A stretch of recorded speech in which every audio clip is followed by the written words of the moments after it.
The champagne flute didn't What a shatter when it hit magnificent the floor. Indeed, It the chandeliers bounced are breathtaking. once, twice, 3 times on the Persian rug, spilling gold liquid like arterial spray across cream silk. The woman who dropped it didn't flinch. She didn't apologize.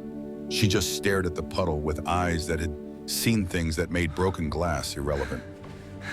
That was the first sign the wedding at Blackwood Estate wasn't a celebration. It was a hunting ground. Most people think monsters look like monsters. Fangs, claws, eyes that glow in the dark. They don't. They look like the tech mogul in the Italian suit adjusting his cufflinks with fingers that never tremble. They look like the shipping heiress in the Vera Wang gown, smiling with teeth too white, too perfect. They look like the 300 guests filling the Gothic ballroom, whispering in voices that don't quite reach human frequencies.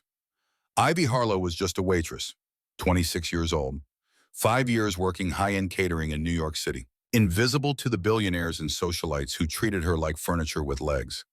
She was supposed to serve the wine, collect the tips, and disappear before anyone remembered her face. But then he walked in. Theron Ashcroft, a man feared by things that go bump in the night. He grabbed her wrist in a hallway where the air smelled like copper and expensive cologne, pulled her close enough that she could feel the unnatural cold radiating from his skin, and whispered 7 words that changed her life forever. Act like you belong to me. She didn't know it then, but saying yes was the most dangerous thing she'd ever done. Because when he slid that black diamond ring onto her finger, the metal tightened, warmed, fused to her skin with magic older than the stone walls around them. 3 hours later, she went from invisible worker to High Queen, the only person in the vampire world with the authority to command a king. She didn't ask for permission. She didn't wait to be chosen. She conquered, and the people who treated her like she was worthless, who never even looked her in the eye, they would kneel. This is how it happened. Ivy's alarm went off at 4:30 in the morning. The same broken buzz that had been waking her for 3 years, ever since the clock radio's snooze button stopped working. She didn't hit it anymore. Just reached over in the dark and yanked the plug from the wall. Silence rushed back into the tiny queen's apartment. Through the paper-thin walls, she could hear Mrs. Chen's television. Always on, always too loud. Judge Judy screaming about unpaid loans and broken promises. Ivy knew about both. She sat up slowly, feeling the familiar ache in her lower back. 5 years of carrying trays. 5 years of standing in heels on marble floors, smiling at people who looked through her like she was made of glass. The student loan statement sat in a stack on her kitchen counter. $87,000, Columbia University, degree in hospitality management that qualified her to serve appetizers to people who made more in an hour than she'd make in a year. The math was simple, brutal, inescapable. Rent $1,800 a month for 400 square feet. Her mother's medication, $600. Utilities, groceries, the minimum payment on the loans that would follow her to the grave. She worked 3 jobs, catering on weekends, coffee shop Monday through Wednesday, transcription work when she couldn't sleep, typing other people's words for 9 cents a minute. She was 26 years old and so tired the exhaustion had weight. But today was different. Today was the Wolf Sinclair wedding, Blackwood Estate, Hudson Valley. The kind of event where tips alone could cover 2 months of rent. If she was lucky, if she smiled enough, if she stayed invisible. Ivy was very good at being invisible. She showered in 3 minutes, dressed in the black slacks and white button-down that every catering company required. Hair pulled back in a bun so tight it gave her a headache. No jewelry except the small silver cross her mother had given her when she turned 18. No perfume, no makeup beyond concealer to hide the shadows under her eyes. The subway platform was empty at 5:15. Just her and a man in a security uniform, both waiting for the M train that rattled through the tunnel like it was held together with prayer. Ivy leaned against a pillar and checked her phone. One message, her mother. "Good luck today, sweetheart. I'm praying for you." Ivy's throat tightened. She typed back quickly. "Love you, Mom. Taking care of that prescription today. Promise." She'd been promising for 3 weeks. Ren Harlow's heart medication cost $600 a month, and insurance covered exactly none of it. This wedding would fix that, had to fix that, because if it didn't, the train screeched into the station. Ivy got on, didn't think about the alternative. Blackwood Estate sat on 200 acres of forest in the Hudson Valley, 3 hours north of the city. The house itself was a Gothic monstrosity, all dark stone and tower spires that clawed at the sky like something out of a Bronte novel or a horror movie. Ivy couldn't decide which. The catering van dropped her and 11 other servers at the service entrance at 9 in the morning. A staff manager was waiting. Rourke, 50-something Irish accent fading after 30 years in America, perpetually exhausted expression that said he'd seen everything and trusted none of it. Listen up. His voice cut through the morning air like a whip crack. This is not a normal event. These are not normal guests. You will be professional. You will be invisible. You will not make eye contact. You will not speak unless spoken to. You will serve smile and disappear. Understood. 11 heads nodded. Ivy felt something cold slide down her spine. The way Rourke said "not normal" didn't sound like a figure of speech. It sounded like a warning. They filed into the estate through the kitchen. Industrial. Massive. The kind of space that could serve 1,000 people without breaking a sweat. Chefs were already working preparing canapes that looked like tiny works of art. Beef tartare on black bread, raw oysters on ice, rare tuna so fresh it still glistened. No vegetables, no salads, nothing cooked beyond a slight sear. Ivy noticed. She always noticed things. It was a survival skill learned from years of reading rooms, anticipating needs before guests realized they had them. But this felt different, wrong in a way she couldn't name. Harlow, she turned. Rourke was holding a tray of champagne flutes. Crystal. Expensive enough that dropping one would cost her a week's pay. Ballroom, east side, offer drinks. Do not linger. Do not engage. Clear. Clear. She took the tray, felt the weight settle into her arms, shoulders, core. 5 years of muscle memory. She could carry this for hours without spilling a drop. The hallway from the kitchen to the ballroom was lined with portraits. Old oil paintings in gilded frames. Men and women in clothes from centuries past staring down with expressions that ranged from contempt to hunger. Ivy kept her eyes forward, ignored the way the painted gazes seemed to follow her. The ballroom doors were 12 feet tall, carved oak with iron hinges that looked like they belonged in a medieval castle. 2 security guards stood on either side, both over 6 feet, both watching her with the kind of focus that made her skin prickle. She walked past them, through the doors, and stopped. The ballroom was enormous. Vaulted ceilings, chandeliers dripping with crystals that caught the light and scattered it like diamonds. 300 guests in black tie and evening gowns, standing in small clusters, speaking in low murmurs that didn't quite sound like conversation, more like negotiation, strategy, the plotting of moves on a board Ivy couldn't see. She'd worked hundreds of events like this. Weddings, galas, charity auctions where people bid 6 figures on wine they'd never drink. But she'd never felt an atmosphere like this. Cold. That was the first thing she noticed. The room was cold despite the lit fireplaces. The champagne in her hands was chilled, but the air around her felt colder. Silent. 300 people and the noise level barely reached a murmur. No laughter, no clinking glasses. No drunk uncle telling inappropriate jokes, just whispers and stares. Hungry. That was the word that kept circling in Ivy's mind. These people looked hungry. Not for food, for something else. Something that made her want to turn around, walk out, keep walking until she hit the highway. But she needed the money. So she smiled, fixed that practiced grimace on her face, the one she'd perfected over 5 years of serving people who didn't see her, and started offering champagne. Sir. The man was tall, mid-40s maybe, silver at his temples. He wore a tuxedo that probably cost more than Ivy's car. His hand when he reached for the glass was ice cold, literally, like he'd been holding his fingers in a freezer. Thank you, he said. His voice was pleasant enough, but his eyes didn't move. They stayed locked on her throat, on the pulse beating just beneath her skin. Ivy stepped back, moved on. Next guest, then the next. Each interaction identical. Cold hands, staring eyes, voices that spoke politely but felt wrong like they were reading from scripts. She was halfway through the tray when she saw the bride. Cassandra Wolfe, shipping heiress, old money going back 6 generations. She wore a white gown that probably required a team of people to get her into all lace and pearls, and a train that trailed behind her like a river of silk. Beautiful, objectively, undeniably beautiful. But there was something about her smile that made Ivy think of sharks. The groom stood beside her. Draven Sinclair, tech mogul, 37 according to the tabloids, though he looked younger. Too young, skin too smooth, eyes too bright. He had his hand on Cassandra's lower back, possessive and cold. Ivy didn't approach them. She knew her place. The bride and groom didn't drink champagne offered by waitresses. They had personal attendants for that. She was turning away when she saw the mirror. There were 3 of them. Enormous gilded mirrors placed strategically around the ballroom, reflecting the guests, the chandeliers, the opulence. But something was off. Ivy paused, pretending to adjust the glasses on her tray. Look closer. The reflections were wrong. The man in the corner, the one laughing with a woman in emerald green in the mirror, his face was slack, empty, his eyes hollow pits. The woman beside him smiling with perfect white teeth in the mirror, her mouth was open too wide. Her jaw unhinged like a snake preparing to swallow prey whole. Ivy blinked, looked again. Normal. Everything looked normal. She felt her heart rate spike, told herself she was tired, overworked, seeing things that weren't there because she'd been up since 4:30 and her brain was playing tricks.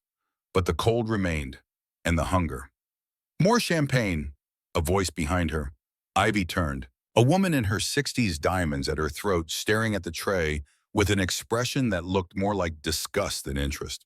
Of course, Ivy offered a glass. The woman took it, didn't drink, just held it while her eyes stayed fixed on Ivy's face, studying, memorizing. You're new, the woman said. I'm with the catering staff, ma'am.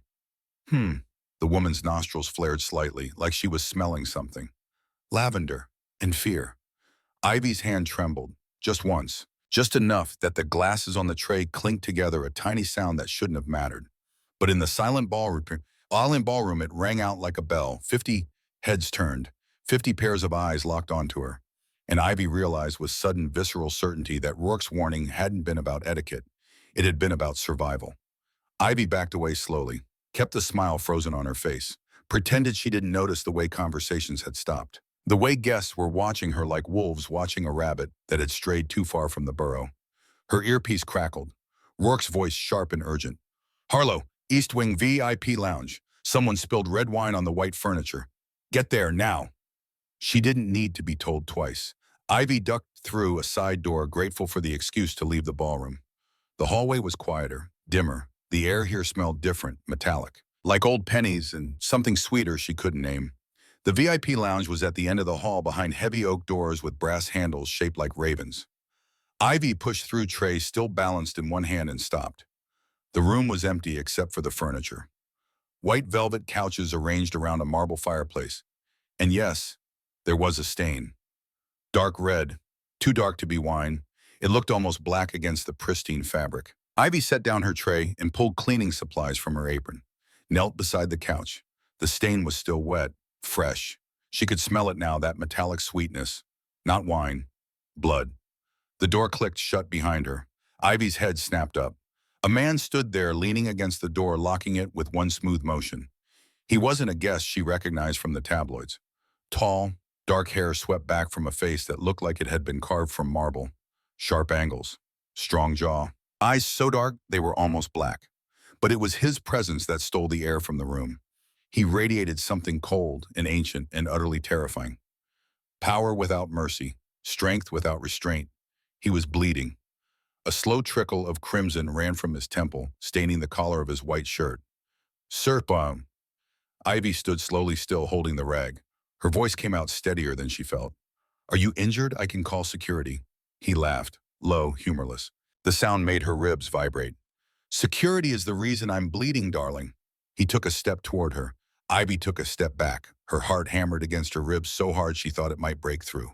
Who are you? She demanded, trying to sound braver than she felt. Someone who walked into a trap. His eyes scanned the room, then locked onto her. He didn't look at her the way the other guests had, like she was furniture. He looked at her like she was a puzzle, a problem, something unexpected. You're the waitress, the one who smells like lavender and survival instinct. Ivy frowned. Excuse me. Before she could react, the door handle jiggled violently. Someone was trying to break in. Heavy thuds slammed against the wood. A voice roared from the hallway, fury and violence packed into two words. Open up! The stranger winced. He looked at Ivy, assessing her in a split second, the way a general might assess terrain before a battle. Listen to me very carefully. His voice dropped to a whisper that seemed to vibrate in her bones. In about 10 seconds, that door is going to splinter. The men behind it want to stake me through the heart and mount my head on the wall. If they find me alone, I die. If they find me with a hostage, they'll kill us both to be thorough. I don't understand. But he continued, closing the distance between them in a blur of motion that her eyes couldn't quite track. Suddenly, he was inches from her face. She could feel the cold radiating off him like he'd been carved from ice. If they find me with a guest, a lover, they hesitate. Politics, you see. Even monsters have rules. Crack. The door frame splintered. His hands shot out, gripping her waist. The touch was iron-hard, unbreakable. He pulled her close enough that she could see the flecks of silver in his dark eyes. "Act like you're with me," he commanded. His voice wasn't cruel. It was desperate. "Smile, laugh, look at me like I'm the only man in the world. Do it and you leave this house with $10 million. Fail and we both die here." $10 million. That was rent for a lifetime. Her mother's medication forever. Every student loan paid in full. Freedom. The door burst open. Ivy didn't have time to think. Adrenaline hijacked her brain. Some primal part of her that had kept her ancestors alive in caves and forests, that knew how to run from predators, that understood survival came before pride, that part took over. She threw her arms around his neck, buried her fingers in his hair, and laughed. Bright, bubbly, completely fake. "Oh, stop it, you tease," loud enough for the intruders to hear. She grabbed the cleaning rag from her pocket and dabbed at the blood on his temple. Smiled like her life depended on it. "I told you that earring was too sharp when I kissed you there." The room went dead silent. Draven Sinclair stood in the doorway, two security guards behind him. Both men looked like they could bench press cars. Their eyes glowed with a faint amber light that shouldn't have been possible, that violated every law of biology Ivy had ever learned. Draven's eyes flickered, confused, returning to human brown as he looked from the stranger to the waitress in his arms. "Theron." The name came out like venom. "We didn't realize you had company." Theron, so that was his name. Theron smiled. It was a shark's smile. He pulled Ivy tighter against his side, his hand resting possessively on her hip. The touch felt wrong, too cold, too strong, but she leaned into it because the alternative was explaining why she was really here. "Draven," Theron drawled. "Meet Ivy, my +1. I hope you don't mind. We were just getting reacquainted." Ivy looked up at him, forced herself to maintain the smile even though her heart was racing so fast she thought she might pass out. Then she looked at Draven. The groom didn't look like a tech mogul anymore. He looked like a predator who just missed a kill. Hungry, furious. "A waitress," Draven sneered, spotting her uniform. "How progressive of you." "She enjoys the role play." Theron's lie came smooth as silk. He looked down at Ivy, his eyes dark and compelling. "Don't you, my love?" Her mouth was dry. Her palms were sweating. But some part of her, the part that had learned to smile through degradation, to nod through insults, to survive 5 years of being treated like she didn't matter, that part knew exactly what to say. "It pays the bills," she quipped. Prayed she hadn't just signed her death warrant. Theron's lips twitched. He liked that. "Shall we join the reception?" he asked, steering her toward the broken door. Forcing Draven to step aside. "I believe the toast is starting, and I'd hate to miss your speech, Draven." They walked past the groom, past the two guards with their glowing eyes. Ivy felt a wave of pure malice rolling off Draven, like heat from asphalt in summer. She was walking into the lion's den, holding the hand of a man who was either her savior or her executioner. She didn't know which. But as they stepped out of the VIP lounge and back into the hum of the reception, as Theron's grip tightened on her hand, she realized something that made her blood run cold. Whatever Theron was, whatever Draven and his guards were, it wasn't human. And she'd just agreed to play a game where the rules were written in blood. The moment they entered the ballroom, Theron didn't let go. If anything, his grip tightened. His fingers laced through hers, cold and unbreakable. "Keep walking," he murmured, lips barely moving. "Don't look at your feet. Look at everyone like you own them." "You're bleeding on your collar," Ivy whispered back, forcing a smile at a passing elderly woman who was eyeing them with open suspicion. "It adds to the rogue charm." They entered the grand ballroom. The sea of black tuxedos and designer gowns parted slightly as they passed. But now, with Theron's arm around her, Ivy saw things she hadn't noticed when she was serving drinks. She noticed how the guests moved too gracefully, almost gliding across the marble floor, like their feet didn't quite touch the ground. She noticed the food on the tables, all of it rare. The beef tartare, the tuna, the oysters, everything raw or barely cooked. The vegetable platters sat untouched. Garnish, decoration, nothing more.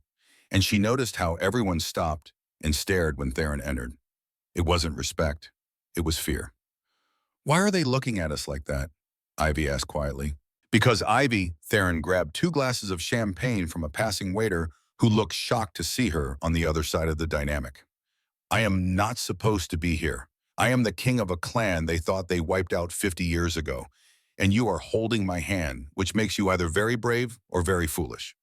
Ivy stopped walking, tried to pull away. "Okay, cut the act. Is this some mafia thing? Because if it is, I'm out." Theron pulled her into a quiet alcove near the orchestra, spun her to face a mirror. "Look at them, Ivy. Really look." She looked into the reflection of the room.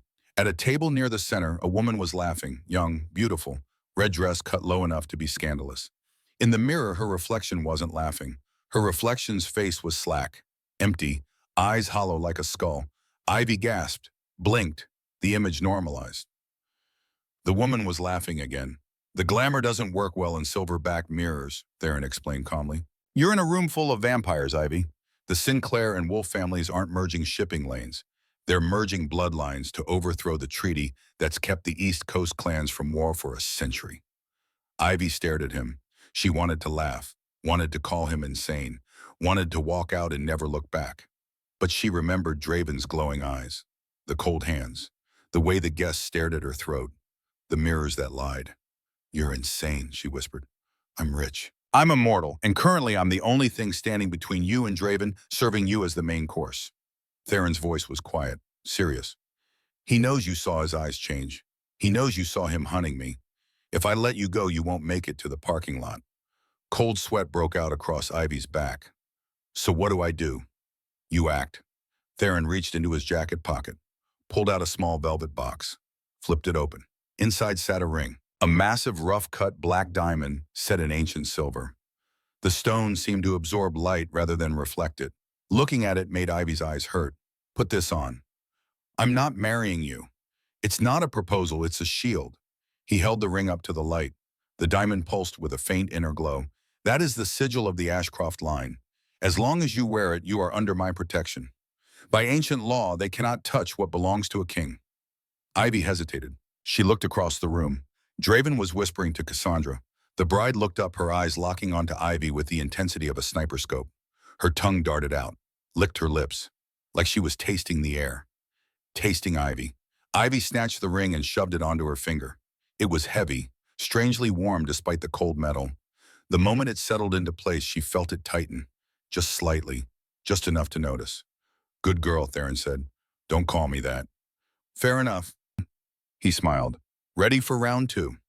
He led her onto the dance floor. The orchestra was playing something heavy and classical, a waltz that felt more like a funeral march. Theron placed one hand on her waist, took her right hand in his left, and they danced.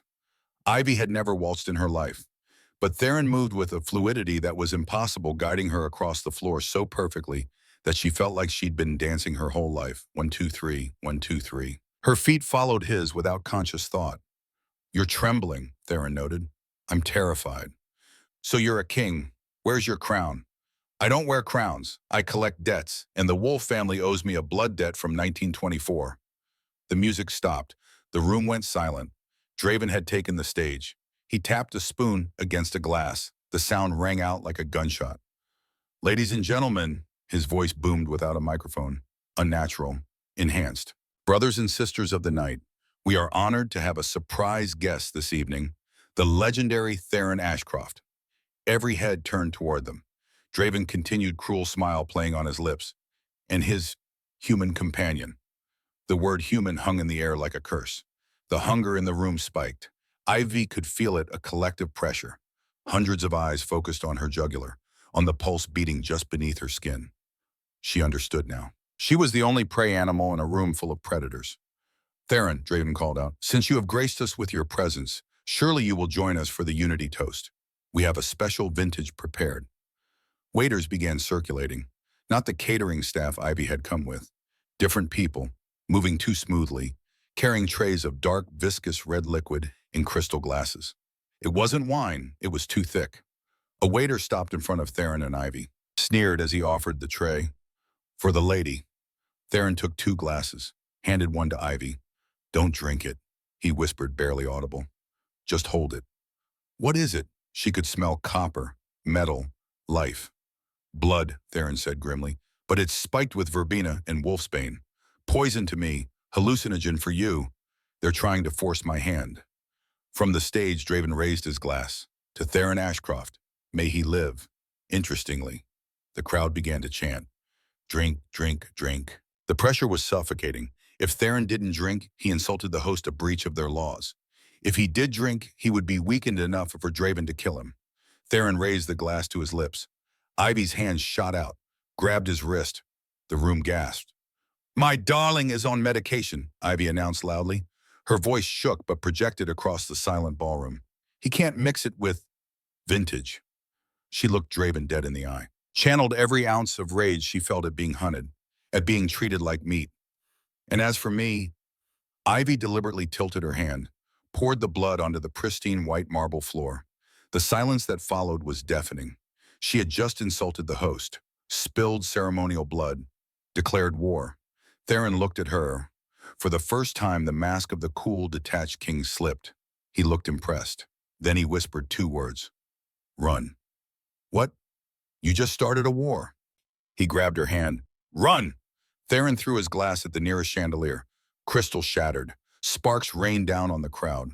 The lights flickered and died. Chaos erupted. But the darkness wasn't empty.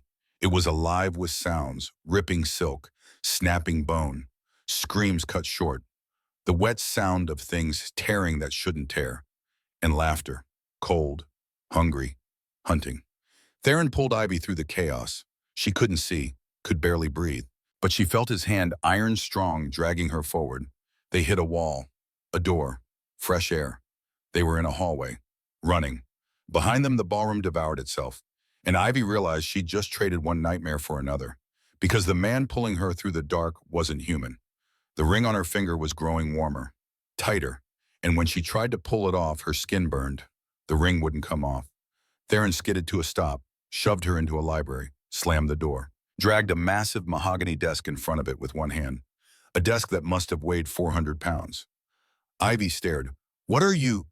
He turned to face her. In the dim light from the fireplace, his eyes reflected like a cat's, inhuman, ancient. "I already told you," Theron said quietly. "I'm a vampire, king of the Ashcroft clan, 200 years old. And as of 3 minutes ago," he gestured to the ring on her finger, "your husband." Ivy looked down. The black diamond was pulsing, a faint, rhythmic inner light, like a heartbeat. "Take it off," she said. "I can't." "Take it off." She yanked at the ring. It wouldn't budge. The metal had tightened around her finger, fused to her skin. She could feel it now, warm and alive, like it had roots growing into her bone. "It's a blood oath," Theron explained. He wasn't mocking her. He sounded tired, genuinely sorry. "An ancient marriage rite. The ring binds your life force to mine. It allows me to draw on your strength if I'm injured. It allows you to sense where I am. It's a partnership, a bond. You married me." Ivy's voice came out flat, shock settling over her like snow. "You married me without asking. I saved you." His eyes flashed. "Draven was going to kill you the moment he realized you were human. As my wife under the oath, you are untouchable by vampire law. If they harm you, they declare war on every clan loyal to Ashcroft. It's the only reason you're still breathing. So I'm a human shield." "No." Theron stepped closer. His fingers grazed her jawline. The touch sent electricity down her spine that had nothing to do with fear. "You are the only person in this house who stood up for me. You poured that glass on the floor. You chose a side. That makes you a partner." Bang! Something slammed into the library door. The heavy desk slid an inch across the floor. A voice taunted from the hallway. High, sweet, terrifying. "Theron, darling, come out. Draven is very upset about the chandelier. And I'm very hungry. I bet that little waitress tastes like fear and cheap perfume." Cassandra, the bride. Theron stood, grabbed an iron fire poker from the hearth. "Stay behind me," he ordered. Ivy looked around frantically, found a heavy silver candlestick, grabbed it like a weapon. "What are we going to do?" Theron looked at her, at the ring on her finger, at the woman who'd poured blood on marble floors and declared war without flinching. "We're going to break the rules," he said, "and we're going to survive." The door splintered, and Ivy Harlow, 26-year-old waitress, with $87,000 in student debt, realized her life had just changed forever. For better or worse, she was bound to a vampire king, and there was no going back. The door didn't break all at once. It splintered in stages like bones fracturing under pressure. First the frame cracked, then the hinges groaned, then wood began to splinter inward, razor-sharp shards raining onto the Persian rug. Ivy pressed her back against the bookshelf. The silver candlestick felt pathetically inadequate in her hands. What was she supposed to do with this? Hit a vampire? A creature that could tear through oak doors like tissue paper? Theron stood between her and the disintegrating entrance. The fire poker in his hand looked almost elegant, like a weapon from another century, which Ivy supposed it probably was. When they come through, he said quietly, stay low, don't run. Running triggers the hunting instinct. What triggers the not killing us instinct? Ivy's voice came out higher than she intended. Nothing. Theron glanced back at her. His eyes had changed. The whites were darker, the irises reflecting firelight like an animal's. These aren't people anymore, Ivy. They've been starved for this event. Draven promised them fresh blood. You're the only human in the house. The door exploded inward. 3 figures rushed through the opening. Too fast, moving in that blur of motion that Ivy's eyes couldn't quite track. 1 second they were across the room. The next they were on Theron. He moved faster. The poker swung in an arc that whistled through the air, connected with the first attacker's skull with a sound like a baseball bat hitting a melon. The vampire went down, not dead, but stunned. Theron didn't pause. He spun using the momentum to drive the poker through the second attacker's shoulder, pinning him to the wall. The third vampire lunged for Ivy. She didn't think, just swung the candlestick with everything she had. The heavy silver base connected with the vampire's nose. There was a sizzling sound like bacon hitting a hot pan. Smoke rose from the contact point. The vampire screamed and stumbled back, hands clutching his face. It works, Ivy yelled. Silver works. It's silver-plated. Theron shouted back, snapping the neck of the first attacker. Not lethal for vampires, but it would keep him down for a few minutes. Not lethal, but annoying. Good job. He grabbed the third vampire by the throat, lifted him off the ground with one hand and threw him into a bookshelf. The wood collapsed. Books rained down like hail. For a moment, the room was quiet except for their breathing. While Ivy's breathing, Theron didn't seem to need air. Then Cassandra's voice drifted through the broken doorway. Sweet as poisoned honey. Theron, darling, that was impressive, but we have 200 more where those came from. You can't fight forever, especially not while protecting your little pet. Theron's jaw tightened. He looked around the library, assessing. There's another way out. Where he crossed to the far bookshelf, ran his fingers along the spines until he found what he was looking for. Dante's Inferno. He pulled it. A section of shelving clicked. Swung inward, a secret passage. Of course there's a secret passage, Ivy muttered, because apparently this is my life now. After you, my queen. Ivy glared at him. If we survive this, I'm keeping the ring and selling it. Deal. She ducked into the passage. It was narrow, damp, and smelled like earth and old stone. The kind of place where spiders built kingdoms and rats held court. Ivy pulled out her phone, turned on the flashlight. The weak beam barely penetrated the darkness. Behind her, Theron pulled the bookshelf closed. The clicking of the mechanism sounded very final. Where does this go? Ivy asked, trying to keep her voice steady. Down. Theron moved past her in the narrow space. In the phone's glow, his face looked harder, older. The service levels, kitchen, pantry, cellar. I need to get to the cellar. Why, because there's a runestone down there. It's powering the perimeter ward that's trapping us on the estate. Destroy it and we can drive out of here. Ivy followed him down the stone steps. They were uneven, worn smooth by centuries of feet. How old was this house? How long had vampires been using it? You said something about 1924. She said, needing to hear a human voice, even if it was her own. Theron was quiet for so long Ivy thought he wouldn't answer. Then the Sinclair clan invited mine to a peace summit. My parents, my siblings, 50 members of our bloodline. All the old families were there. It was supposed to end the territorial wars. His voice went flat, empty. They barricaded the doors, set the building on fire. Vampires can't die from fire, but we can burn, for hours, until there's nothing left but ash and agony. Ivy's throat tightened. How did you survive? I was late. I'd stopped to feed on the way, heard the screaming from half a mile away. He paused on the stairs. I spent 70 years hunting the ones responsible. Draven's father was one of them. I killed him in 1996. Drained him dry, and left his corpse in Times Square on New Year's Eve. Jesus. No, just me. They reached the bottom of the stairs. Theron cracked the door open, peered into the space beyond. Ivy could smell food. Cooking meat and something floral. Kitchen herbs, maybe. Stay close, he whispered. We need to cross the kitchen to reach the pantry. The cellar access is there. The kitchen was massive, industrial, stainless steel counters gleaming under harsh fluorescent lights. And people. 5 or 6 catering staff, including Rourke, huddled in the corner. Human, confused, probably thinking the power outage upstairs was just an electrical problem. They had no idea. Theron and Ivy stepped out of the passage. Rourke spotted her immediately. "Harlow, where the hell have you been?" He marched over, face red with stress and anger. "The guests are screaming. The lights are out in the ballroom and you're wandering around with..." He looked at Theron, saw the blood on his collar, the fire poker still in his hand. "With a guest." "Rourke, listen to me." Ivy grabbed his arm.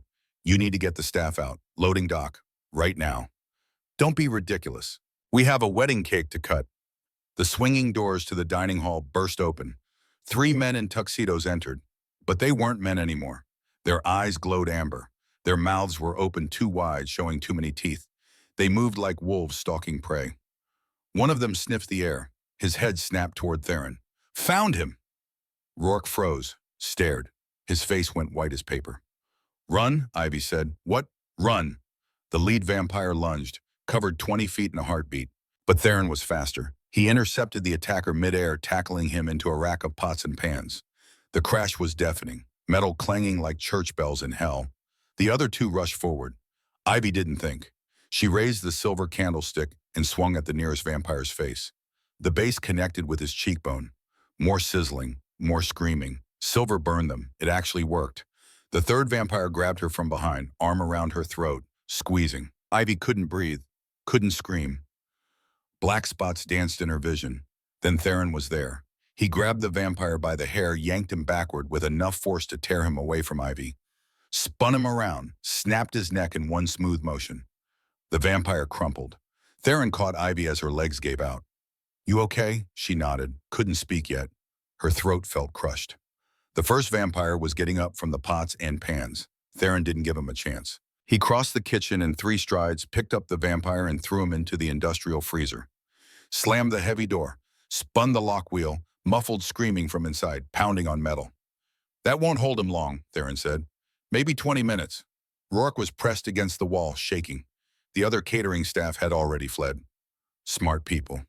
"The cellar," Theron said to Ivy. Now they ran through the pantry. Shelves of caviar and truffles, champagne and imported oils.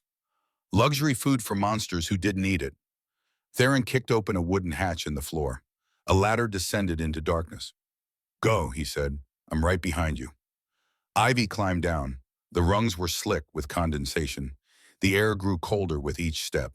This wasn't a wine cellar. It was something older, deeper. The walls were earth and stone carved directly into bedrock. Theron dropped down beside her. He looked paler than before. The fight had drained him. "You okay?" Ivy asked, echoing his earlier question. "I need blood." His voice was tight, controlled. "But I can wait."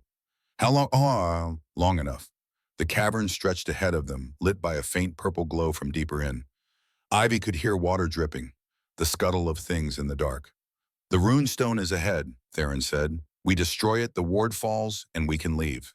They ran through the cavern. Ivy's phone flashlight bounced off damp walls.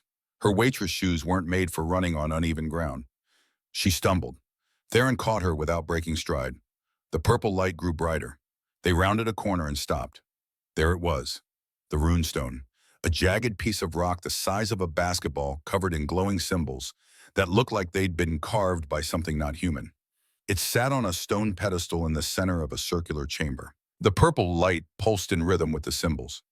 "Smash it," Ivy said. "The invisible fence goes down, right?" "Exactly." Theron raised the fire poker, prepared to bring it down on the stone. "Wait." The voice came from the shadows behind the runestone. A figure stepped into the purple light.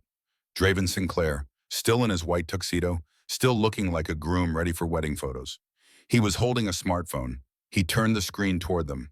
On it, a video feed, live, showing a small, modest apartment, outdated furniture, a recliner, a woman sitting in it knitting while watching television. Ivy's blood turned to ice. "Mom." The woman on the screen was Wren Harlow. Gray hair, reading glasses perched on her nose, completely unaware she was being watched. "Technically, her name is Wren." "Oh," Draven said smoothly. "She lives in Queens, 4th floor walk-up. Very cozy. I have a team standing outside her door right now. One phone call and they go in." Ivy dropped the candlestick. Her hand shook violently. Don't you touch her. I won't, Draven smiled. It was the expression of a man who knew he'd already won. As long as Theron drops his weapon, and as long as you, my dear Ivy, come here. Theron froze. He looked at the runestone, then at Ivy, then at Draven. He could destroy the stone right now, could escape. The ward would fall, and he'd be free to run. But if he did, Ren Harlow would die. Theron, don't listen to him. Ivy's voice cracked. She was crying now, couldn't help it. Couldn't stop. Don't. Theron lowered the poker. The iron clattered against the stone floor. Let her go, Draven. His voice was low, dangerous. This is between us, kings of the East. Leave the humans out of it. Oh, it is between us, Draven agreed. But she, he gestured to Ivy, is your weakness now. You bound yourself to her with that ring. Her pain is your pain. He snapped his fingers. 4 guards emerged from the shadows. They grabbed Theron. He didn't fight back, just looked at Ivy with an expression that conveyed desperate apology. 2 more guards grabbed Ivy, dragged her away from him. Lock him in the lower chamber, Draven commanded. Silver chains. I want him weak. I want him to watch while I marry his new bride. What? Ivy screamed, thrashing against the guards. You can't. Draven walked up to her, gripped her chin. His fingers were cold as corpse flesh. The ring you're wearing, my dear, doesn't just protect you. It grants the husband rights to the Ashcroft fortune and territory. Theron gave you his kingdom when he put that ring on your finger. And once I force you to marry me, that kingdom becomes mine. I will never marry you. Draven wiped the spit from his face calmly. You will. Or Ren and Queens gets a visit. And unlike Theron, I don't have a code of honor about feeding on the helpless. He gestured to the guards. Take her to the bridal suite. Get her cleaned up. We have a wedding to finish. As they dragged Ivy away, she looked back. Theron was on his knees, being chained with silver shackles that smoked against his skin. He met her eyes one last time, mouthed 2 words. Act like you're with me. Then the darkness swallowed him. The bridal suite smelled like decaying lilies and old dust. Ivy sat before a vanity mirror that was cracked down the center, splitting her reflection into 2 people. The terrified waitress and someone else, someone she didn't recognize yet. They had stripped her of the waitress uniform, dressed her in a vintage gown from a trunk, black lace and heavy silk, 1920s style with a dropped waist and beaded details that caught the light like tears. It fit perfectly, which only made it worse. Ivy stared at the black diamond on her finger. It was pulsing faster now, a frantic rhythm that matched her heartbeat. She tried to pull it off again. The metal had tightened until her finger went numb. The ring didn't want to let go. The door opened. Ivy didn't turn. She knew who it was by the sound of the footsteps. Heels on marble, slow, deliberate, angry. You look ridiculous. Cassandra Wolfe stood in the doorway, still in her white wedding gown, but the hem was muddy now, mascara running down her cheeks. She held a glass of dark red liquid, blood or wine, maybe both. She looked ready to kill. I didn't ask for this, Cassandra, Ivy said, her voice trembling but firm. I just wanted to serve appetizers and go home. Cassandra stalked into the room, slammed the door. She circled Ivy like a shark studying prey. Do you know how long I planned this wedding? At 2 years. The merger of the Sinclair and Wolfe lines. We were going to own New York, every territory from the Battery to the Bronx, and now Draven tosses me aside for a human. A food source. Ivy saw it then, the opening, the tiny, dangerous sliver of hope. He didn't toss you aside for me, Ivy said quietly. She turned to face Cassandra. He tossed you aside for power. Cassandra stopped, her eyes narrowed. What do you mean? Think about it. Why does he want to marry me? Not because I'm beautiful or special, because I'm wearing Theron's ring. The ring grants dominion over Ashcroft territory. Once Draven marries me, he gets the ring. He gets the power. Ivy stood up, smoothed the black silk. And once he has Theron's power, does he need the Wolfe shipping empire anymore? Does he need you?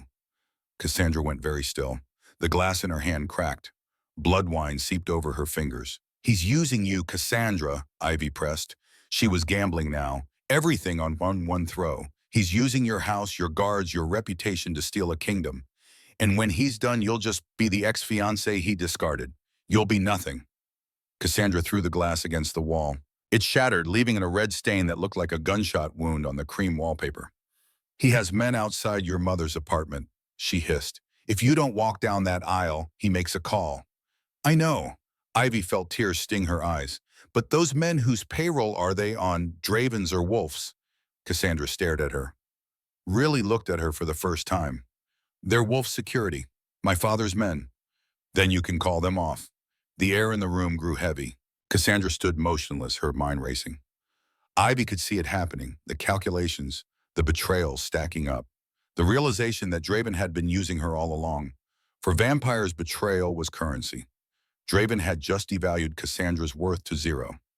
If I help you, Cassandra said slowly, her voice cold as Arctic ice. Theron owes me. The Ashcroft clan owes Wolf. I want the shipping territory back. I want what was promised. I can't speak for Theron, Ivy said. But if you don't help me, Draven wins everything and you get nothing. You become a footnote. A woman who was almost a queen. Cassandra was silent for a long minute. Then she pulled a phone from inside her corset, tapped the screen 3 times, held it to her ear. Stand down, she commanded. Her voice was absolute. The voice of someone born to rule. The target is off limits. If anyone touches a hair on Ren Harlow's head, I will have them flayed alive and fed to the dogs. Clear. She hung up, looked at Ivy with a smile that was somehow more terrifying than her anger. Your mother is safe, but you still have to walk down that aisle. Why, Mama? Because Cassandra said, walking over and adjusting Ivy's veil with surprising gentleness, Draven is expecting a ceremony. We need him distracted. We need him close, and I want to see the look on his face when his perfect plan falls apart. She leaned in, her cold lips brushed Ivy's ear. Theron is in the crypt below us. My guards are bringing him up to the altar to witness the union. It's part of Draven's sick game. When you get there, when the priest asks if you take Draven Sinclair, she paused. Don't say I do. Say I claim the night. The what? Just say it. I claim the night. Trust me. Why should I trust you? Cassandra pulled back. Her eyes were hard, ancient, but there was something else there too. Something that looked almost like respect. Because right now I'm the only ally you have, and because I really, really want to see Draven lose. She walked to the door, paused. Don't trip on the train, it would ruin the dramatic effect. Then she was gone. Ivy stood alone in the bridal suite. The dress weighed 1,000 pounds. The ring pulsed on her finger. I claim the night. What did that mean? Some kind of vampire law, a loophole in their ancient rules? She didn't know, but she was about to find out. The music wasn't a wedding march. It was a funeral dirge played on cellos. Deep, mournful, the sound of endings. Ivy walked out of the manor doors and into the cool night air. The ceremony was being held in the ruins of the old chapel on the estate grounds. A roofless stone structure open to the moon. Gothic arches framing empty sky. Rows of vampires stood in silence. Hundreds of them. Their eyes glowed in the darkness. Red, amber, silver, like animals watching from the tree line. They watched Ivy with hunger and curiosity. The human who trapped a king. At the end of the aisle, standing beneath a broken stone archway, was Draven. He wore a white suit that seemed to glow in the moonlight. Handsome, powerful, utterly certain of his victory, and kneeling beside him, chained to the stone floor, was Theron. Ivy's heart broke. He looked devastated. His shirt was torn. His skin was gray where the silver chains touched. They bound his wrists, his neck, his ankles. He was weak, starving. Every breath looked like it cost him. But when he saw Ivy in the black dress, his head snapped up. He didn't look defeated anymore. He looked furious. Ivy walked down the aisle. Each step felt like walking to an execution, her own or someone else's she didn't know. The vampires on either side of the aisle leaned in slightly as she passed, breathing in her scent, savoring it. She kept her eyes on Theron. Act like you're with me. She reached the altar. Draven stepped forward, offering his hand. He didn't look at her face. He looked straight at the ring on her finger. At the kingdom he was about to steal. You look breathtaking, my dear. The lie came smooth, ready to join the winning side. Ivy ignored his hand, stood next to Theron instead. She could feel the heat of his rage radiating from him like a furnace. Let's get this over with, Ivy said. Draven laughed. He turned to the crowd. We are gathered here to unite the Ashcroft and Sinclair lines. By the laws of the night, the possessions of the wife become the property of the husband.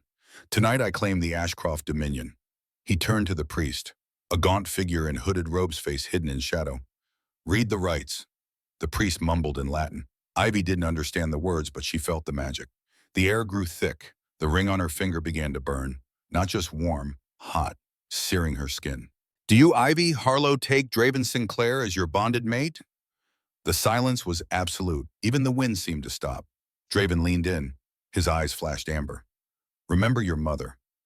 Ivy looked at him, then she looked past him into the shadows where Cassandra was standing arms crossed. The bride who was supposed to be at this altar, who was supposed to be marrying Draven. Cassandra gave a barely perceptible nod. Ivy looked down at Theron. He was watching her intently. He knew. Somehow he knew she had made a move, made an ally, changed the board. Ivy took a deep breath. She raised her hand, displayed the black diamond ring to the crowd of 300 vampires. I do not, she said clearly. The crowd gasped. Draven's smile vanished. What did you say? You stupid girl. He grabbed her wrist, fingers digging in hard enough to bruise. I will kill her. I will kill your mother, right? She's safe, Ivy said. Her voice rang out with a confidence she didn't feel. Call your men. See if they answer. Draven froze. He pulled out his phone, dialed. Silence. He looked at Ivy with pure, undiluted hatred. You little... He raised his hand to strike her. Ivy didn't flinch. She looked him in the eye and screamed 4 words that Cassandra had taught her. I claim the night. The ring on her finger exploded with light. Not purple anymore. Dark violet. Deep as midnight. Deep as the space between stars. It wasn't just light. It was energy. Raw. Ancient. Powerful. It surged through Ivy's arm, not hurting her, flowing through her like she was a conduit, a channel, a living battery for a magic older than nations. The energy slammed into the ground, cracked the stone beneath her feet. The shockwave knocked Draven backward, threw him 15 feet through the air. He hit a pillar and crumpled. But the energy didn't dissipate. It saw it, searched, found what it was looking for. The blood connection. It flowed into Theron. He threw his head back and roared. The sound wasn't human, it was primal, ancient. The cry of something that ruled the night when humanity was still learning to make fire. The silver chains binding him began to hiss. Smoke rose where they touched his skin. Then they started to melt, turning to liquid slag, dripping away like water. The magic of the ring, amplified by Ivy's claims, shattered the bonds holding him. Theron stood. He didn't look weak anymore. The shadows around the altar seemed to wrap around him, moving, alive. They flowed over his wounds, healing them in seconds. His skin went from gray to pale. His eyes turned pitch black. No white, no iris, just endless dark. He looked like a god of vengeance. You wanted my kingdom, Draven. Theron's voice wasn't human anymore. It sounded like tectonic plates shifting, like the earth itself speaking. You should have asked the queen. Draven scrambled backward. His white suit was stained with dirt and blood. He looked at Ivy, at Theron, at Cassandra standing in the shadows with her arms crossed and a smile on her face. He realized too late that he'd been outmaneuvered. Kill them, he screamed to the crowd. Kill them both. $1 billion to whoever brings me his head. Half the crowd surged forward. Mercenaries, vampires loyal to Draven who cared more about money than law. But the other half stayed back, the older families. The traditionalists, they were watching the ring, watching Ivy, watching history being made. Behind me, Theron said to Ivy. No, Ivy said. She reached down, grabbed the jagged remains of a silver candelabra that had fallen during the explosion. It was heavy, awkward, but she held it like a weapon. She stood shoulder to shoulder with the Vampire King. I'm sick of hiding behind you. Theron looked at her, a genuine, terrifying smile spread across his face. That's my girl. The first wave of Draven's mercenaries hit them, and the battle for the East Coast began. It wasn't a fight, it was a massacre. The first vampire to reach Theron didn't even see the blow coming. One moment he was lunging forward, fangs extended, eyes bright with bloodlust. The next moment, his head was separating from his shoulders in a spray of dark arterial blood that looked black in the moonlight. Theron moved like poetry written in violence. Every motion was precise, economical, beautiful in the way a predator is beautiful. He didn't waste energy, didn't hesitate. His hands became weapons. Shadows coalesced around his fingers, solidifying into blades darker than the night itself. 3 vampires rushed him simultaneously. He spun. The shadow blade carved through the first one's torso, continued the arc, took the second one's arm off at the elbow, finished the rotation by driving his fist through the third one's chest. They fell like dominoes, but more came. 12. 2 dozen. Mercenaries who saw $1 billion bounty and nothing else, who didn't care about ancient laws or vampire politics, who just wanted to get rich and didn't mind dying to do it. Ivy stood her ground. The silver candelabra was heavy and awkward, but she'd spent 5 years carrying trays that weighed twice as much. She knew how to use her core strength, how to pivot and swing without losing her balance. A vampire got too close. She swung the candelabra in a wide arc. The base connected with his temple. Silver on skin. The reaction was immediate. Smoke rose from the contact point, the smell of burning flesh. The vampire screamed and stumbled back, clutching his face. Another one lunged at her from the side. Ivy didn't think, just thrust the candelabra forward like a spear. The pointed end caught him in the throat. Not enough to kill a vampire, but enough to make him choke. Enough to slow him down. Theron was there instantly. Grabbed the vampire by the hair, snapped his neck with a single twist. "Stay close," he shouted over the chaos. "I am close." They moved together, back to back. Theron handling the ones who came in fast and violent. Ivy taking care of the stragglers who thought she'd be easy prey. The ring on her finger pulsed with each vampire that fell, growing warmer, brighter. It was protecting her. Every time a vampire got within striking distance, the ring would flare. A pulse of invisible force that knocked them back just enough for Ivy to swing the candelabra, just enough for Theron to finish them. The ring didn't just bind her to Theron, it made her dangerous.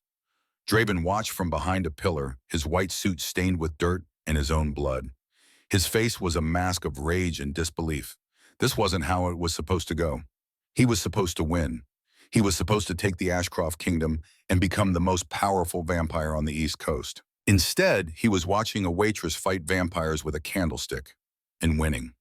"Cassandra!" he screamed. "Help me! We had a deal." Cassandra Wolf stepped out of the shadows. She wasn't wearing her wedding dress anymore. She'd changed into something darker, more practical. Black leather and silver buckles. Fighting clothes. She held a crossbow. Ancient, ornate, loaded with a bolt made of white oak. Draven's face lit up with relief. Finally, kill them. Kill Theron and that little... Cassandra adjusted her aim. 3 degrees to the left. Fired. The bolt flew through the air with a whistle like a scream. It didn't hit Theron, it hit Draven. Straight through the shoulder, pinned him to the stone pillar behind him. He shrieked, clawed at the wooden shaft. But it was white oak, ancient and blessed. It wouldn't come out. Couldn't come out without taking half his shoulder with it. Cassandra lowered the crossbow, smiled. It was the expression of a woman who'd been waiting 2 years for this moment. "Sorry, darling," she drawled. "I don't marry losers." The tide turned. Seeing their leader pinned and bleeding, seeing the wolf brides switching sides, the mercenaries faltered. Some kept fighting. Most started backing away, reassessing, wondering if $1 billion was worth dying when the person offering the bounty was currently crucified to a pillar. Theron walked slowly toward Draven. The shadows followed him, moving across the ground like living smoke. The vampires who were still standing moved aside, created a path. Even the ones loyal to Draven knew better than to stand between a vampire king and his vengeance. Theron stopped inches from the pinned groom. Draven spat blood. His eyes glowed amber with rage and pain. "You can't kill me," Draven hissed. "The council will hunt you down. I have allies. I don't care about your allies." Theron's voice was quiet, calm, more terrifying than shouting.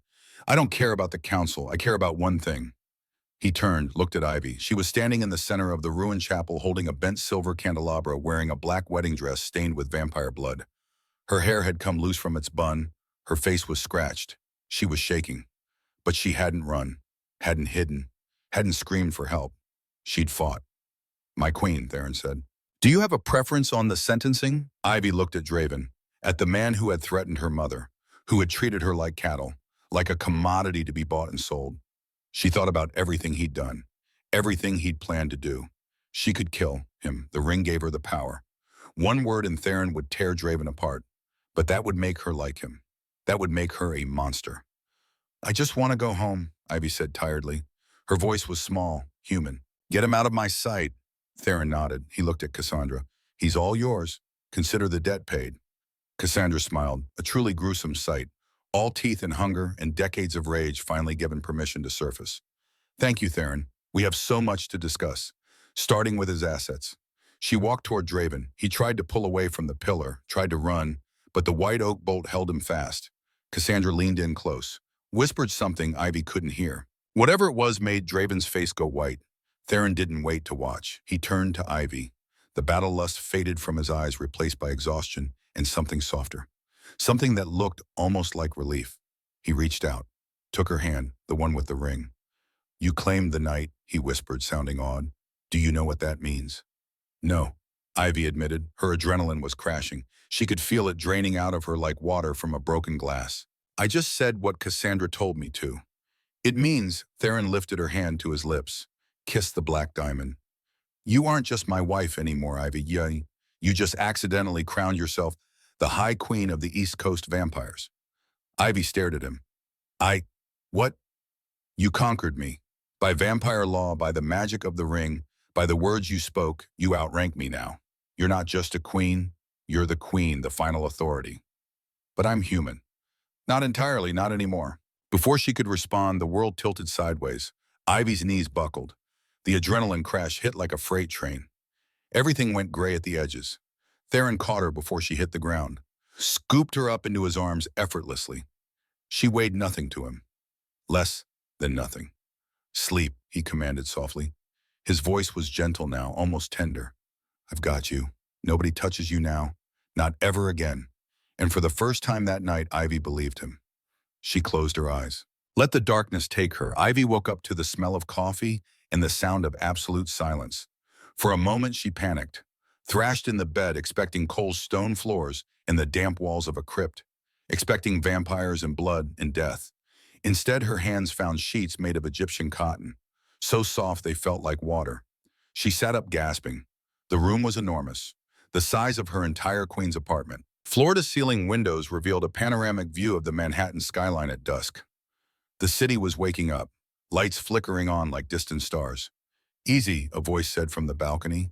Theron. He stood by the open glass doors backlit by the dying sun. He wasn't wearing the bloodied tuxedo anymore. Dark jeans, black cashmere sweater, looking deceptively human except for the way he moved. Too graceful, too still. He held a mug of coffee in one hand and a tablet in the other. You've been asleep for 18 hours, he said. Cassandra gave you a sedative. It was necessary. Your body was in shock. Ivy checked herself. She was wearing an oversized silk shirt that wasn't hers. Soft gray, expensive. She looked at her hand. The black diamond ring was still there. It looked dormant now, just a heavy, expensive piece of jewelry. Not a weapon of mass destruction, but she could still feel it.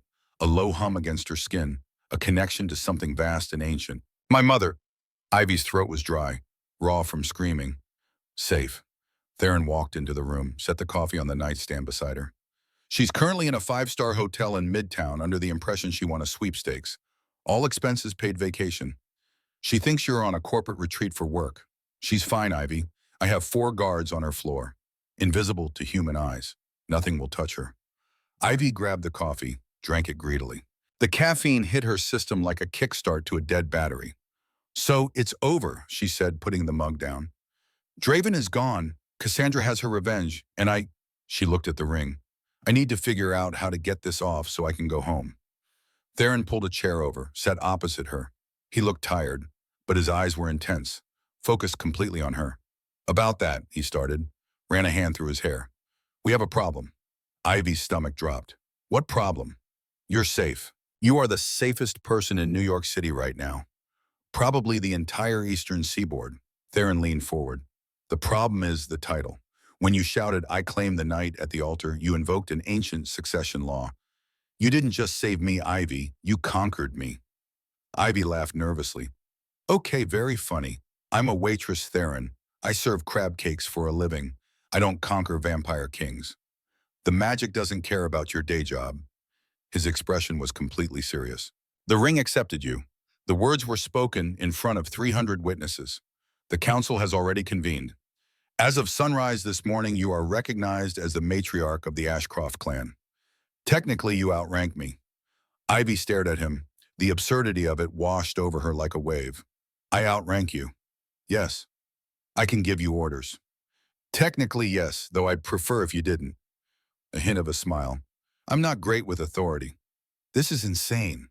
Welcome to vampire politics. Ivy slumped back against the pillows. So what happens if I leave, if I just walk away? Theron's expression darkened. If you leave, the clan weakens. The bond we share through the ring, it's not just symbolic. It's actual power. Your life force is tied to mine. If you renounce the title, the vacuum of power will cause a civil war. Draven's supporters are scattered, but they're waiting, watching for any sign of weakness. If you walk away, he paused. The streets of New York will run red, Humans will die, thousands of them, maybe more. So I'm a prisoner, just a different kind of prisoner. No, Theron's voice was sharp, urgent. He leaned forward even more. You are not a prisoner. I can perform a ritual to sever the bond. It will hurt. It will cost me half my strength. But I can do it. You can walk out that door with the $10 million I promised you. You can go back to your life. Your mother will be taken care of. You'll never have to see me again. He looked at her, his dark eyes searching hers. Is that what you want Ivy to go back to, serving drinks to people who don't even look you in the eye? Ivy looked out the window. At the city, she thought about her life before last night. The double shifts, the aching feet, the constant worry about money, the feeling of being invisible, of being furniture with a pulse. Then she thought about the moment in the chapel, the power surging through her veins, the way the vampires had stepped back in fear, the way Theron had looked at her with something that might have been pride. If I stay, Ivy asked quietly, what happens? We rule. Theron said it simply, like it was the most obvious thing in the world. I handle the violence. You handle the politics. And trust me, you have an instinct for it, Ivy. You played Cassandra Wolf like a master strategist. You bluffed a room full of monsters. You stood your ground when anyone else would have run. He reached out. His hand hovered over hers, not touching, asking permission. You have the heart of a queen. He added, his voice dropping to a whisper. And you wouldn't have to act like you're with me anymore, because I would very much like it to be real. Ivy looked at his hand, the cold, dangerous hand of a killer who had treated her with more respect in 24 hours than any human man had in her entire life. Who had given her choices? Who had asked instead of demanded? She thought about the contract, the money, the freedom it would buy. Then she thought about something else. The contract said 10 million, Ivy said. Theron blinked, surprised by the pivot. Yes, it's already in your account. I transferred it this morning. I want 20. Theron's eyebrows shot up. A slow grin spread across his face. And Ivy sat up straighter, met his eyes. I don't want to be a figurehead. If I'm the matriarch, I want a real seat at the table. I want to know where the money comes from. I want to know the laws. I want to understand how this world works. And I want full medical coverage for my mother. Best doctors, best care, forever. Theron laughed. It was a genuine warm sound that transformed his face, made him look younger, almost human. Done, he said. Anything else? Ivy looked at the ring on her finger, twisted it. It didn't hurt anymore. It felt right, like it belonged there. Just one thing, she said. She swung her legs out of bed, stood up, walked over to Theron and grabbed the lapels of his sweater, pulled him up so they were face to face. If you ever try to protect me by locking me in a library again, I will stake you myself, understood? Theron's hands went to her waist, pulled her flush against him. She could feel the unnatural cold of his body, but it didn't frighten her anymore. Understood, my queen, he murmured. His lips were inches from hers. Shall we go get some breakfast? I believe there's a council meeting at midnight. We shouldn't be late. Let them wait, Ivy whispered, and she kissed him. It wasn't a fake kiss for an audience. It was deep, hungry, real. His lips were cold, but they warmed against hers. His hands tightened on her waist, pulling her closer. For the first time in her life, Ivy didn't feel invisible. She felt infinite, 3 months later. The social scene in New York had changed, subtly. The kind of change that most humans wouldn't notice, but that sent ripples through the supernatural world. The weddings were quieter. The business deals were fairer. The mysterious disappearances that had plagued certain neighborhoods for decades, they stopped. And at the center of it all was the new power couple of the East Coast. Ivy stood on the balcony of Blackwood Estate. It wasn't called Blackwood anymore. The deed had been transferred back to its original owner. Now it was the Ashcroft Summer Estate, the name carved into new stone above the gates. The ballroom behind her was filled with guests, but the vibe was different from that horrible night 3 months ago. There was laughter now, music that didn't sound like a funeral, vampires and humans mixing freely under new laws that Ivy had helped write. No feeding without consent, no glamoring humans into compliance, no treating people like livestock. The old families had resisted at first, but Ivy had learned quickly. She discovered that being human gave her an advantage. She understood what humans wanted, what they feared, how to negotiate protections that actually worked. And she had Theron's full support, his strength, his network, his absolute refusal to let anyone disrespect his queen. You're brooding. Ivy turned. Theron was leaning against the stone railing, holding 2 glasses of champagne. Real champagne this time, not blood. I'm not brooding, she smiled. I'm observing. Rourke is yelling at the new sous chef. Rourke is a tyrant. Ivy took the offered glass, but the crab cakes are excellent. Theron stepped closer, wrapped an arm around her shoulders. The night air was cool, but Ivy didn't feel cold. The ring on her finger kept her warm, a constant, low thrum of power and connection. Do you regret it? Theron asked, looking out over the dark forest where they'd once run for their lives. The normal life. Ivy took a sip of champagne. She looked at the man who would tear the world apart for her, at the kingdom she now commanded with a grace that surprised even her, at the power she'd discovered in herself. Not magical power, the power of knowing her own worth. Normal is overrated, Ivy said. She clinked her glass against his. Long live the Queen. Theron smiled. His eyes glowed faintly in the dark. Long live the Queen. They stood together on the balcony, king and queen, vampire and human. Monsters and allies gathered in the ballroom behind them, celebrating a new era. A better era. Ivy looked at the ring on her finger. 3 months ago, she'd been a waitress. Invisible. Struggling to pay rent. Drowning in debt. Now she was the most powerful woman on the East Coast. Not because of magic. Not because of the ring. Because she'd refused to stay invisible. She'd refused to accept that her worth was determined by other people's perception of her. She thought about that night. The champagne glass bouncing on the Persian rug. The moment Theron grabbed her wrist and whispered those 7 words. Act like you belong to me. She'd been acting then, pretending to be someone's lover to survive. But somewhere along the way, it had stopped being an act. Theron, Ivy asked quietly. Yes. That wedding, the one at Blackwood Estate, the one I was hired to serve at. What about it? Ivy smiled, set down her champagne glass, turned to face him fully. I just realized something. Cassandra and Draven never actually got married. The ceremony never finished. But you and I, she held up her hand. The black diamond caught the moonlight. We did, with 300 witnesses, under ancient vampire law. Theron's expression shifted. Understanding dawned. You know what that means, Ivy continued. That wedding I was hired for, turns out I was the bride all along. I just didn't know it yet. Theron laughed, pulled her close, kissed her forehead. Smartest decision I ever made, he murmured. You didn't decide. I conquered you, remember? Best day of my 200-year life. Behind them inside the ballroom, someone called for a toast. Ivy could hear glasses clinking, voices rising in celebration. The sound of a world that was slowly, carefully learning to be better. She'd done that. A waitress from Queens with student debt and a sick mother. She'd changed the rules, rewritten the laws, made monsters remember they'd once been human. And she'd done it without losing herself. Ready to go back inside, Theron asked. They'll want to see the Queen. Let them wait, Ivy said. She looked out at the estate, at the forest, at the chapel ruins where she'd claimed the night and conquered a king. I want to stand here a little longer. I want to remember what it felt like to be invisible. So I never forget why I fought to be seen. Theron said nothing, just held her. Let her have the moment.